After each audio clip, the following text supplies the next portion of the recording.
Have you ever been, caught muttering to yourself in the middle of a grocery store aisle? Or maybe your desk looks like a literal hurricane just rolled through it, and you felt a little, weird about it, right?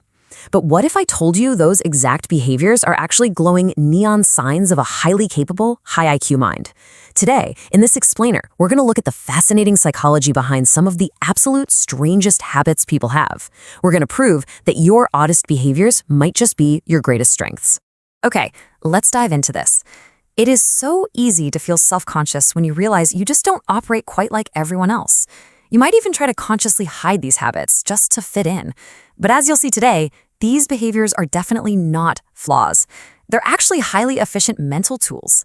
So you're about to go from feeling a bit weird to feeling incredibly empowered by the unique way your brain is actually wired. Part 1. Processing. How the high IQ mind thinks. So society often tells us that talking to yourself is, pretty strange. I mean, we've all felt that social stigma when someone catches us whispering our own internal monologue, right? But the high IQ reality, it's completely different. Your brain is actually staying highly focused to make smarter decisions. People with exceptionally capable minds often talk to themselves quietly, privately, and in a really structured way. To an observer, it might look like you're losing your marbles, but inside, your brain is doing some serious heavy lifting that requires an extra level of focus. Now, what's really interesting about this slide is the formal psychological term for this, verbal reasoning.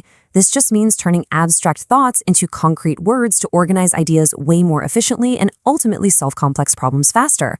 When you literally speak your thoughts out loud, you're engaging the auditory processing centers of your brain. This act forces your mind to slow down just enough to structure the information, filter out all those distractions, and cut through the mental noise. Psychology actually proves this habit is an incredible asset. It's absolutely not a flaw. It acts almost like an external hard drive for your working memory. Now, let's talk about overthinking. Outsiders often just see indecisiveness or anxiety, right? They see someone frozen in place, unable to make a quick call. But in reality, what's actually happening is a rapid gathering of information for the best possible outcome. People with high intelligence definitely tend to overthink, but it is purely driven by logic in absolute overdrive. Your brain is running this highly complex algorithm, rapidly calculating risks, rewards, and long-term outcomes before you make a move. It's not hesitation at all. It's pure optimization. The psychology world actually elevates this with the term cognitive complexity. This is a state where the mind naturally examines every single angle of a situation, and it does so without anxiety. Think about, say, planning a major road trip or making a big career choice. While some folks might just pick a path and go, a cognitively complex mind is simultaneously weighing the traffic patterns, the alternative routes, the weather forecasts, the backup plans, the whole shebang.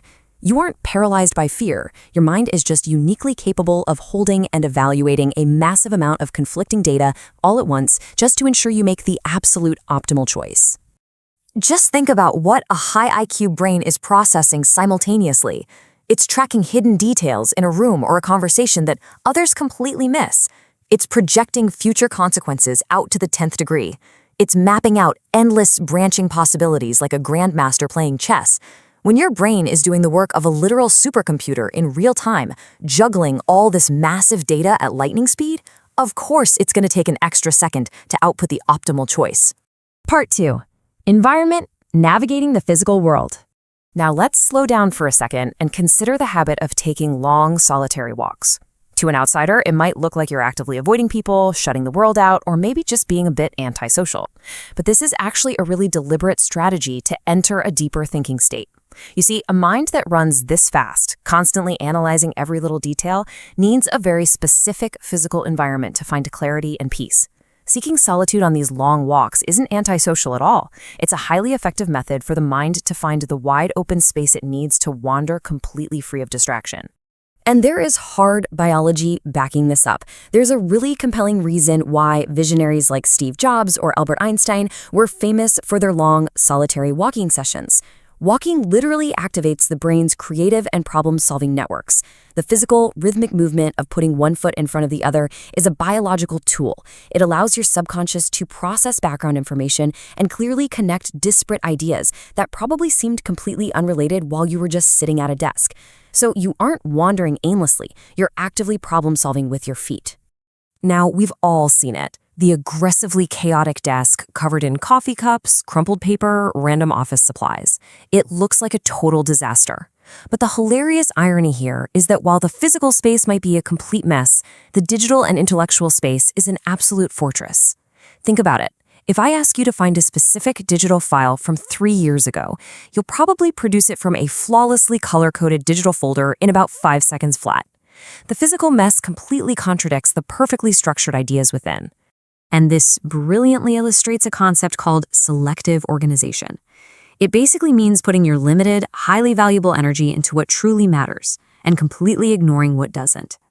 Your brain subconsciously calculates that organizing your physical desk just doesn't yield a high return on investment, so it simply ignores it to conserve resources. Actually, scratch that. It's more like a masterpiece of mental efficiency. The visual inconsistency of a messy environment means you are deliberately saving your cognitive energy for the complex work that actually moves the needle. Part 3. Connection. Interacting with ideas and people. Now, you might find yourself intensely obsessed with, say, astrophysics one week, and then the history of medieval agriculture the very next. To an outsider, these look like weird, random, totally erratic obsessions. But you are actually just feeding your mind with exciting, high-value information. You dive into these wildly niche topics with intense focus in short bursts just to extract whatever you find fascinating, and then boom, suddenly you drop it and move on. It's absolutely not a lack of commitment. It's a hyper-efficient data-gathering process. This all happens through what we call the curiosity system. It goes like this. First, you lock in with intense, laser-like focus on a brand new topic. Then, your brain gets hit with a massive dopamine reward simply from the act of learning and connecting new neurological pathways. Finally, once you've learned enough to satisfy that specific intellectual hunger, you just move on to the next subject. It is a literal biological war reward loop firing off right in your brain. You aren't flighty, you are efficiently extracting the exact knowledge your brain craves to keep its engines running.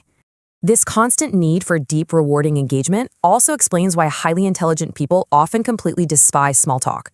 Outsiders might view avoiding the typical weather and weekend chatter as being quiet, draining, or socially awkward.